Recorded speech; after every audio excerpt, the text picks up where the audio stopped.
नमस्कार, आप देख रहे देवभूमि समाचार में आपके साथ प्रियंका मलिक हाजिर। उत्तराखंड की तमाम छोटी बड़ी खबरें लेकर खबरों का रुख करेंगे, लेकिन सबसे पहले एक नजर डाल लेते हैं इस वक्त की हेडलाइंस पर।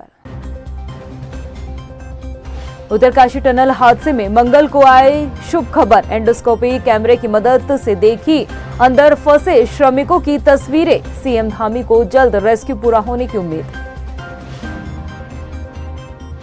उत्तरकाशी टनल निर्माण में कंपनी की खुलने लगी पोल। निर्माण कर रही कंपनी की सामने आ रही बड़ी लापरवाही, नियमों की अनदेखी ने मुसीबत में डाला। लोक निर्माण विभाग को सीएम धामी की सख्त चेतावनी। 30 नवंबर तक सड़कों को गड्ढा मुक्त करने के निर्देश। लापरवाही पर होगी निलंबन की कार्रवाई। लोकसभा चुनाव की तैयारियों में जुटी मुख्य विपक्षी दल कांग्रेस। लोकसभा क्षेत्रों में जिला सम्मेलनों का दौर जारी। जनहित मुद्दों पर हो रही चर्चा, कार्यकर्ताओं से लिया जा रहा फीडबैक। हेडलाइंस के बाद बुलेटिन में खबरें विस्तार से। उत्तरकाशी टनल हादसे का 10वां दिन राहत भरा रहा। टनल के अंदर फंसे मजदूरों की तस्वीर पहली बार सामने आई। एंडोस्कोपी कैमरे को टनल में पहुंचाया गया, जिसके जरिए टनल में फंसे मजदूरों की तस्वीर सामने आ पाई है, जिसमें साफ तौर पर देखा जा सकता है कि टनल में सभी मजदूर सुरक्षित हैं। ये रिपोर्ट देखिए। कैमरे का स्क्रीन साफ करने को बोलो। और साफ दिखे, थोड़ा हेजी है। 99.49 मीटर। कैमरे की स्क्रीन को थोड़ा आप साफ कर लो। रुमाल से, कपड़े से, किसी रुमाल या कपड़े से कैमरे को साफ कर लो। और एक करके साफ समझा है। देखो फसलास आवाज जा रही है। स्पीकर से, ये लाउड स्पीकर से अच्छी आवाज जा रही है। एक बार कैमरे पे सभी लोगों को दिखाओ। उत्तरकाशी टनल में 10 दिनों से फंसे मजदूरों को बाहर निकालने की कवायद लगातार जारी है, लेकिन रेस्क्यू टीम को अभी तक सफलता नहीं मिल पाई। हालांकि मंगलवार का दिन मजदूरों के लिए राहत लेकर आया। टनल के अंदर फंसे मजदूरों की तस्वीर पहली बार सामने आई। एंडोस्कोपिक कैमरे को टनल में पहुंचाया गया, जिसके जरिए टनल में फंसे मजदूरों की तस्वीर सामने आई। इसमें देखा जा सकता है कि टनल में सभी मजदूर सुरक्षित हैं और हलचल जारी है। रेस्क्यू टीम ने ये कैमरा टनल में फंसे मजदूरों तक पहुंचाया, ताकि उनकी स्थिति का पता लगाया जा सके। इस दौरान कैमरे से टनल के भीतर फंसे हुए सभी 41 मजदूर दिखाई दिए। कैमरा अंदर भेजकर मजदूरों से संवाद करने की कोशिश की गई, लेकिन मजदूरों की आवाज टीम तक नहीं पहुँच पाई। हालांकि वीडियो में देखा जा सकता है कि जो इंस्ट्रक्शन टीम द्वारा दिया जा रहा है, उसे टनल में फंसे मजदूर फॉलो करते दिख रहे हैं, यानी कि टीम की आवाज साफ मजदूरों तक पहुंची। शबा जी, आप पाइप के पास आके वॉकी टॉकी से बात करें। या बंगारू, आप जाओ ना पाइप के छेद के पास।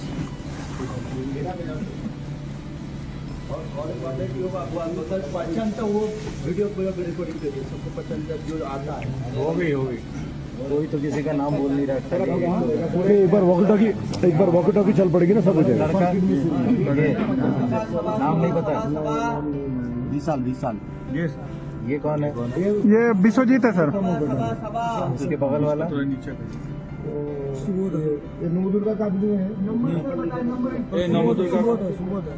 वहीं राज्य से लेकर केंद्र सरकार की एजेंसी लगातार मजदूरों को बाहर निकालने की कोशिशों में जुटी है।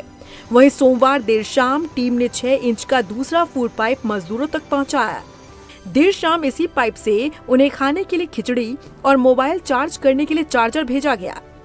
नई पाइप के जरिए पहली बार इन मजदूरों तक सॉलिड फूड पहुंचाने में कामयाबी मिली। ऐसे में अब उम्मीद जग गई है कि जल्द ही रेस्क्यू टीम को सफलता हाथ लगेगी और 10 दिनों से फंसे टनल में मजदूरों को सुरक्षित बाहर निकाल लिया जाएगा।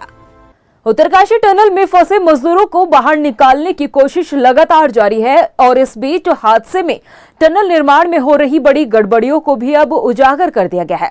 हादसे के बाद टनल निर्माण में बढ़ती जा रही लापरवाही को लेकर सवाल उठने लगे हैं। ये रिपोर्ट देखिए।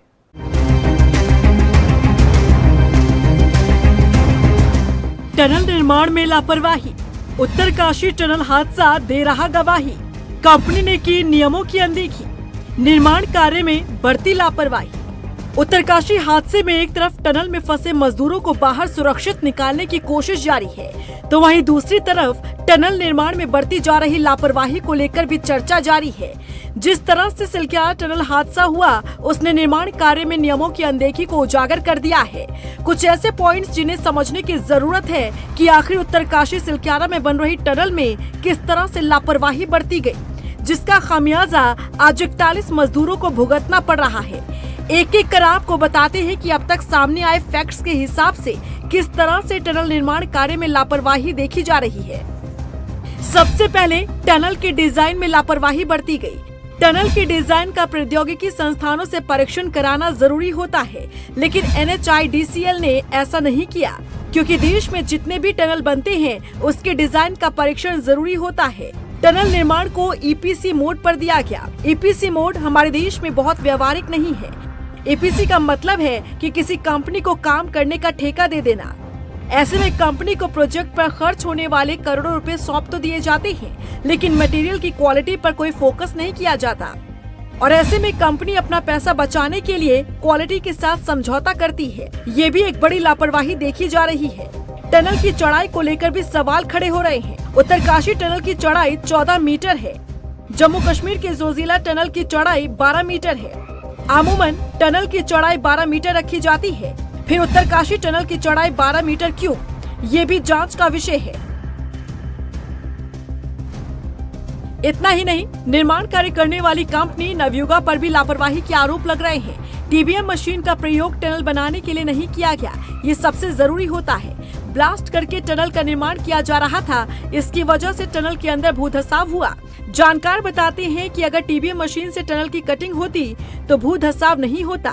अगर टनल के भीतर अलार्म सिस्टम सही तरीके से काम कर रहा होता तो भूधसाव होने पर अलार्म बज जाता। ये तमाम तरह की लापरवाही उत्तरकाशी में टनल निर्माण के दौरान बरती गई, जिसका खामियाजा 41 मजदूरों को भुगतना पड़ रहा है। बहरहाल इस वक्त फोकस टनल में फंसे मजदूरों को सुरक्षित बाहर निकालने पर है। उम्मीद है रेस्क्यू टीम को जल्द सफलता मिले। वहीं टनल हादसे के बाद हो रहे रेस्क्यू पर मुख्यमंत्री पुष्कर सिंह धामी ने अपनी लगातार नजर बनाई हुई है। सीएम धामी ने मंगलवार को सचिवालय में अधिकारियों के साथ बैठक की। सीएम पुष्कर सिंह धामी ने अधिकारियों से टनल रेस्क्यू को लेकर पूरी जानकारी भी ली है। इसके साथ ही सीएम धामी ने कहा है कि टनल में रेस्क्यू के लिए जो मंगलवार का दिन था वो राहत भरा रहा। सुरंग के भीतर कैमरा पहुंचने से वहां फंसे श्रमिकों को सुरक्षित देखा गया और राहत भी मिली है।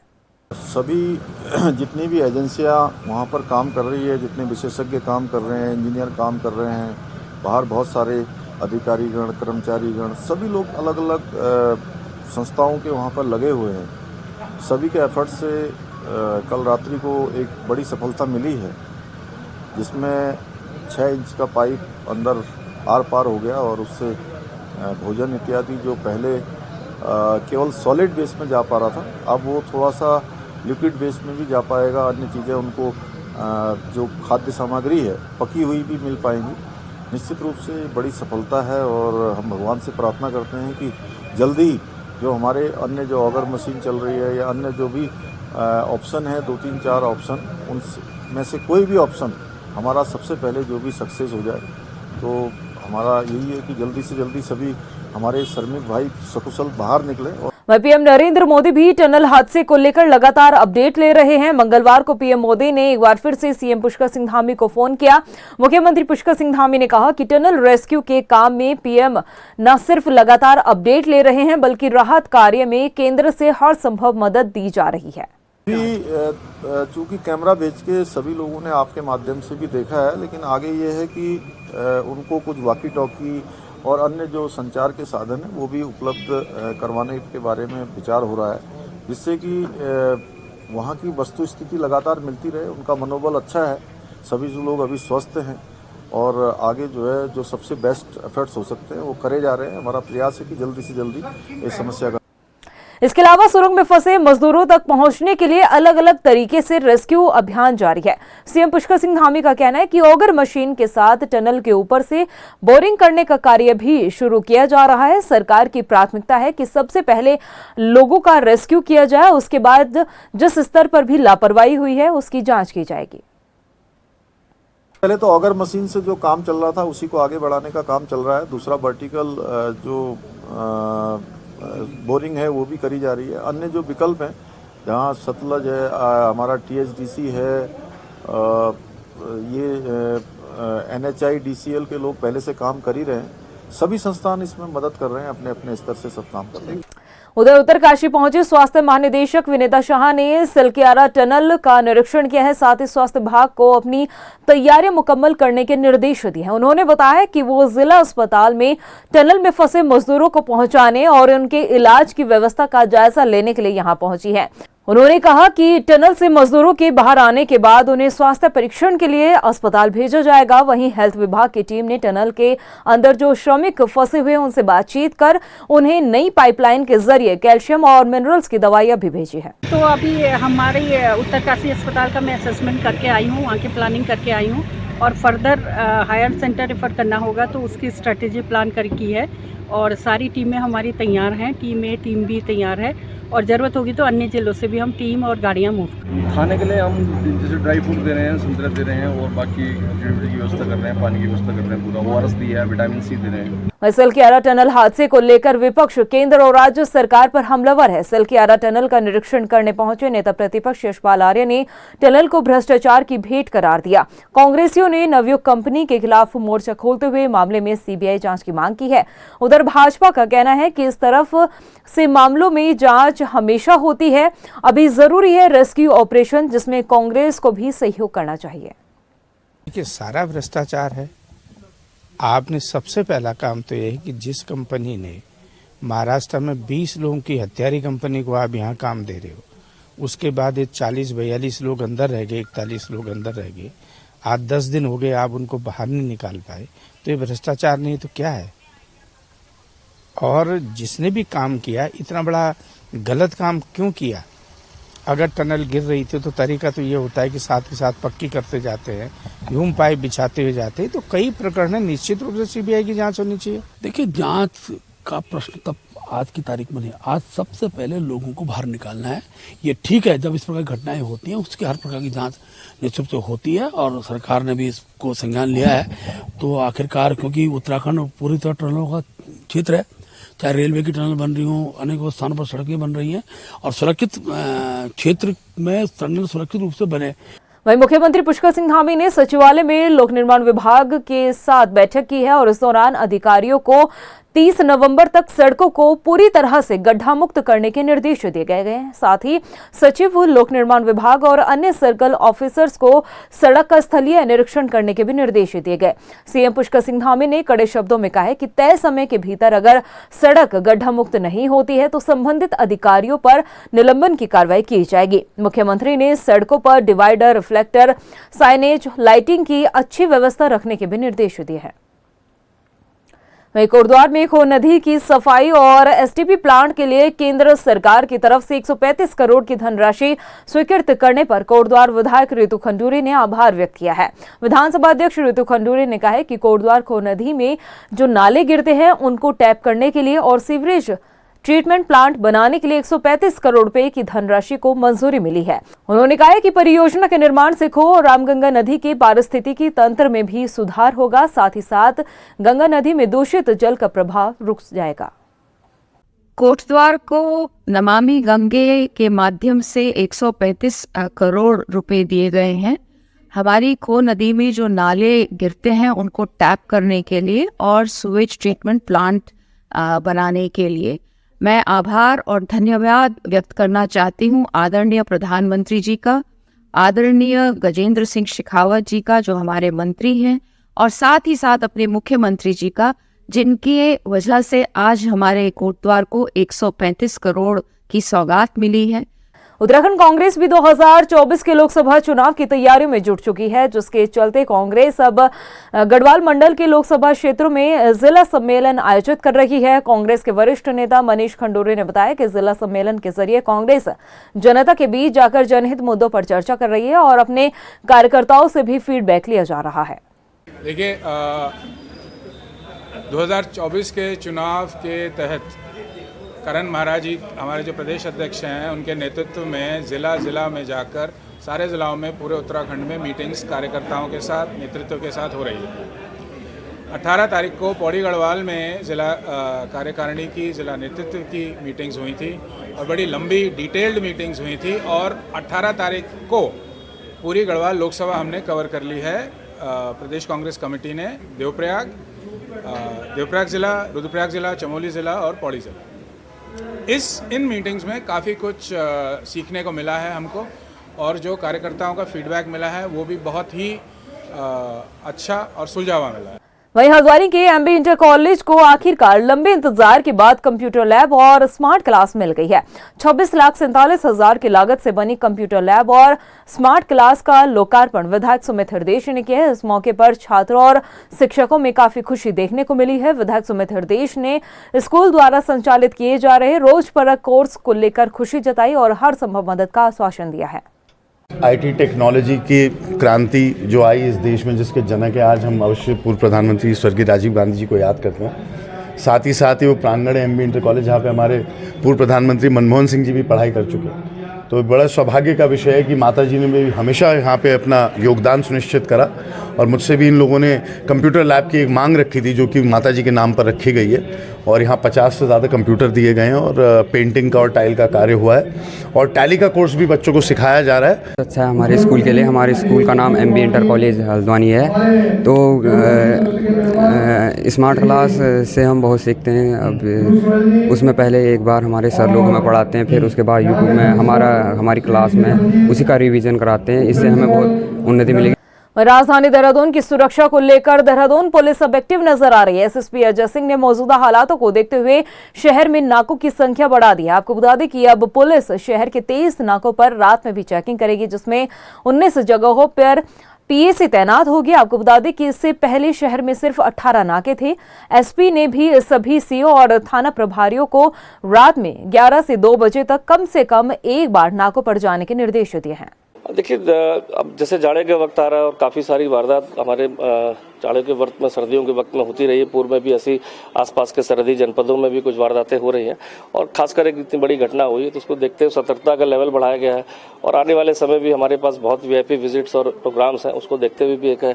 और एक सेंस ऑफ सिक्योरिटी, जो रात को हमारे जो दूरवासी हैं या कोई आते जाते हैं तो एटलीस्ट पुलिस की प्रेजेंस से उनको भी सेंस ऑफ सिक्योरिटी होती है। साथ ही साथ कोई अगर वारदात के लिए आने की कोशिश करता है तो पुलिस की प्रेजेंस से कहीं ना कहीं वो वारदात टल जाती है। नए पॉइंट्स बनाने का पर्पज़ यही था कि कुछ ऐसे रास्ते हैं जहाँ पर पहले पुलिस की प्रेजेंस नहीं थी, तो उसको बढ़ाया गया। कोशिश की जा रही है कि ज़्यादा से ज़्यादा हम पुलिस की प्रेजेंस को रात को बढ़ाएं और विजिबिलिटी को बढ़ाएं, जिससे आपराधिक घटनाओं में अंकुश लग पाए। इसके साथ ही देहरादून में रिलायंस ज्वेलर्स के शोरूम में हुई डकैती के मामले में दून पुलिस को एक बड़ी कामयाबी मिली है। देहरादून पुलिस ने डकैती के मुख्य आरोपी प्रिंस के रिश्तेदार को गिरफ्तार कर लिया है। पुलिस ने आरोपी के पास से तमंचा भी बरामद किया। आपको बता दें कि दून पुलिस ने उसे सहसपुर इलाके से हिरासत में लिया है। पुलिस ने बताया कि गिरफ्तार आरोपी देहरादून में रेकी किया करता था। आरोपी ने प्रिंस और उसके साथियों को दिल्ली में कमरा भी दिलवाया था। देखिए, इसमें 2 इनामी हमारे अपराधी हैं जो मतलब चिन्हित थे, इसमें प्रिंस और विक्रम है, और जिसपे 2-2 लाख का इनाम भी हो रखा। इसको सर्कुलेट भी हमने अन्य राज्यों में कर दिया है, क्योंकि ये ऐसे अपराधी जो अन्य राज्यों से भी वांछित हैं और इस पर भी पुलिस टीम काम कर रही है उनके समन्वय में, और जो इनको मददगार है किसी न किसी रूप में। जो इस पूरे जो कांड हुआ है इसमें कहीं ना कहीं किसी तरह लॉजिस्टिक सपोर्ट या पैसे का सपोर्ट या रेकी करने में कहीं ना कहीं शामिल रहते। तो इसी तरह इसमें जो सुड्डू करके है उसकी गिरफ्तारी हुई है, और अभी हमारी टीमें लगी हुई हैं। अब मुझे लगता है कि काफ़ी नज़दीक हैं और काफ़ी सारे हमारे पास क्लू भी आ गए हैं, और अन्य इसमें जो अभियुक्त हैं उनकी भी पहचान ऑलमोस्ट हो चुकी है। तो मुझे लगता है आने वाले समय में कोई अच्छी कार्रवाई, अच्छे रिजल्ट आए। लालकुआ और आसपास के इलाकों में ट्रेनों की वजह से जंगली जानवरों के साथ हो रही दुर्घटनाओं को रोकने के लिए अब कुछ और कड़े कदम उठाने की तैयारी की जा रही है। रेलवे विभाग, wild life institute of India और वन विभाग की संयुक्त टीम ने लालकुआ से रामपुर और लालकुआ से गुल्लर भोज रेलवे ट्रैक का निरीक्षण भी किया है। टीम के संयुक्त निरीक्षण का मुख्य उद्देश्य हाथियों की सुरक्षा में अंडरपास और बैरिकेड लगाना है, ताकि वन्यजीव तराई क्षेत्र में सुरक्षित होकर घूम फिर सके। रेलवे विभाग ने ज्वाइंट सर्वे किया है। जिन लोकेशन से हाथी पास करते हैं उन लोकेशन को जहाँ पर उनको बैंक हाइट ज़्यादा है वहाँ पे अंडरपास, या फिर जहाँ पर हाइट ज़्यादा नहीं है तो वहाँ पे बैन बना के हाथी को पास करवाया जाएगा, और बाकी सारी जगहों पर बैरिकेडिंग कर दी जाएगी। विभाग है उसके अंतर्गत 2 रेलवे लाइन है, एक लालकुआ गुल्लर रोड और लालकुआ गुल्लर रोड, जो हाथी और ट्रेन की दुर्घटना से अति संवेदनशील है।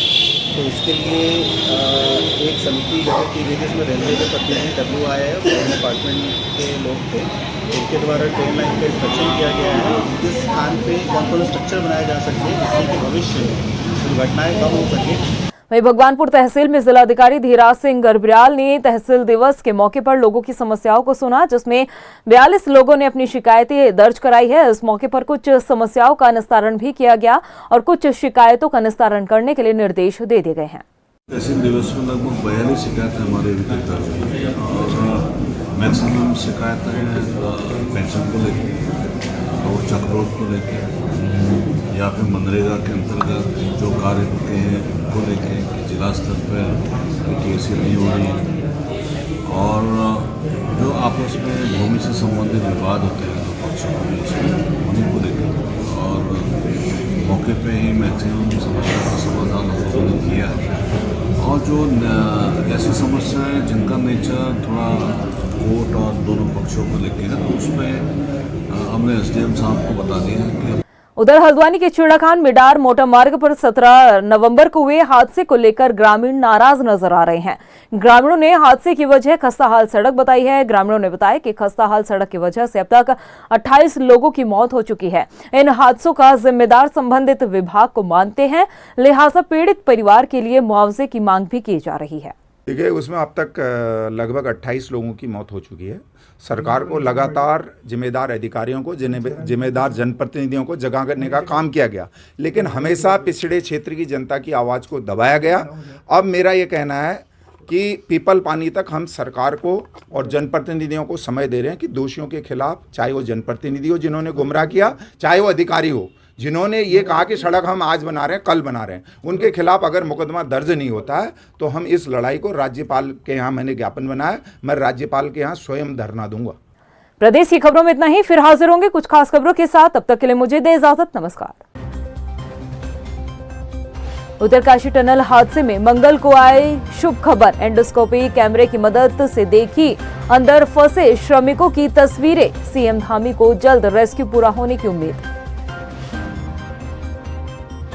उत्तरकाशी टनल निर्माण में कंपनी की खुलने लगी पोल। निर्माण कर रही कंपनी की सामने आ रही बड़ी लापरवाही, नियमों की अनदेखी ने मुसीबत में डाला। लोक निर्माण विभाग को CM धामी की सख्त चेतावनी। 30 नवंबर तक सड़कों को गड्ढा मुक्त करने के निर्देश। लापरवाही पर होगी निलंबन की कार्रवाई। लोकसभा चुनाव की तैयारियों में जुटी मुख्य विपक्षी दल कांग्रेस। लोकसभा क्षेत्रों में जिला सम्मेलनों का दौर जारी। जनहित मुद्दों पर हो रही चर्चा, कार्यकर्ताओं से लिया जा रहा फीडबैक।